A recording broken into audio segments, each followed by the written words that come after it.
ভাঙছে নদীর পার, বিলীন হচ্ছে কোটি টাকার বহুতল সরকারি বিদ্যালয় ভবন, ঘরবাড়ি, রাস্তাঘাট সহ নানা স্থাপনা। হুমকির মুখে সরকারি বেসরকারি ভবন, কৃষি জমি, রাস্তাঘাট, ঘরবাড়ি সহ বহু স্থাপনা।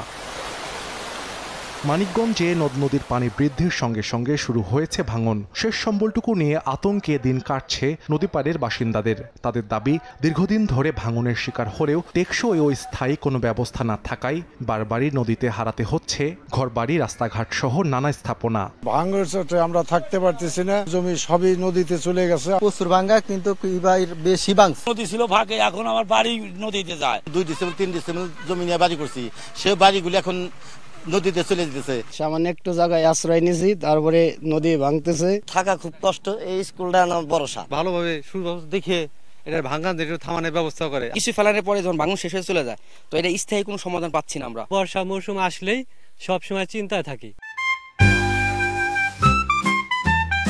Tootie Twist chewing gum. পানি উন্নয়ন বোর্ডের শীর্ষ কর্মকর্তা বলছেন, পদ্মা, যমুনার বাম তীর সহ জেলার অভ্যন্তরীণ নদ নদীর 60টি স্থান ভাঙন ঝুঁকিতে রয়েছে। সেগুলো রক্ষায় 14,000 জিও ব্যাগের মাধ্যমে আপৎকালীন ভাঙন রক্ষায় কাজ শুরু করা হয়েছে।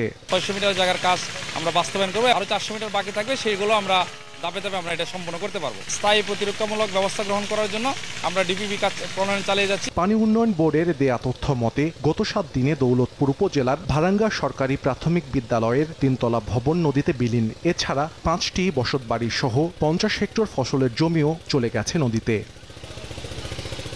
সময় সংবাদ, মানিকগঞ্জ।